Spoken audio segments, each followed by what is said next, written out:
Alrighty, so here is example number 5, the middle problem on the back side of the worksheet that we've been working on. I've actually started this one just to speed up the video. I've already graphed our parent function of cosine, which by now it's easy cheesy. And we see there's no reflection, there's no amplitude change, our a value is still 1, but we do see here this value that's added within the parentheses. So we see that this is basically our h value.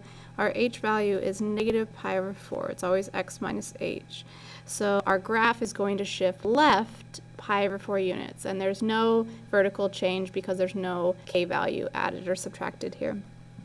So in this case, to move all our points pi over 4, we have to look at our graph right now and think about, all right, what points should we move so that the whole graph moves? And clearly the most critical points are always your x-intercepts.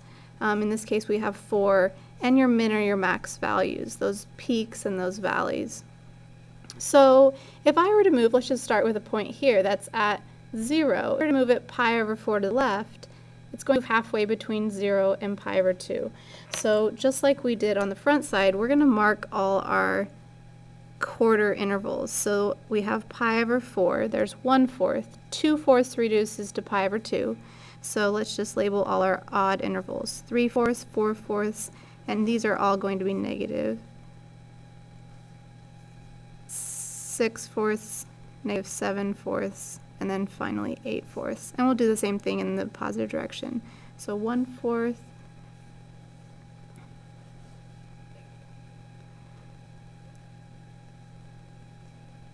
3 pi over 4, oh my gosh, 4 pi over 4, 5 pi over 4, 6 pi over 4, 7 pi over 4. Alright, so let's go ahead and move all these points over to the left. So this point here is going to get shifted left to pi over 4. This intercept is going to get moved to negative 3 pi over 4. This minimum value is going to get moved to negative 5 pi. This guy is going to move left 1. And we have to add one more mark here. This would be negative 8 pi over 4. And this other peak is going to get negative 9 pi over 4. So there we have it. And we'll repeat this process on these other values, moving them all left.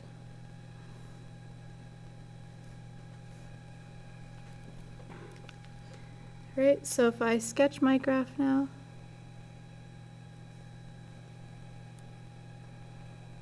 our period didn't change, just this horizontal shift.